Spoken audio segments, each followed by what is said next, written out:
Lockdown తీసేశారని షికారికి బయలుదేరావా? బయట corona కేసులు పెరుగుతున్నాయి. సర్పంచ్ గారు, షికారి కాదు, పనిలోకి వెళ్తున్నాను. నీకు భయం లేదా కరోనా సోకుతుందని? ముందు బాగా భయం వేసేది, కానీ తర్వాత తెలిసింది జాగ్రత్తలన్నీ పాటిస్తే కరోనా సోకే అవకాశాలు తక్కువట.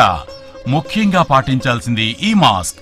పని చేసేటప్పుడు మాస్క్ తప్పకుండా పెట్టుకుంటాను. తరచుగా చేతులు శుభ్రపరచుకుంటాను. మనిషికి కనీసం 2 గజాల దూరం పాటిస్తాను. ఈ జాగ్రత్తలతో నన్ను, నా తోటి వారిని, నా కుటుంబాన్ని కాపాడుకుంటాను. అరే బాలు, నిన్ను హెచ్చరించడం కోసం చెబుతున్నాను. అది నా బాధ్యత. నిజమే, కానీ దేశంలో డాక్టర్లు, పారిశుధ్య కార్మికులు రోజు కరోనా మహమ్మారితో పోరాడుతున్నప్పుడు మనం కూడా మన పని చేయడం మన బాధ్యత కదా. మరి నీ కరోనా సోకితే? వేల మంది ఈ కరోనాను జయించి బాగుపడ్డారు.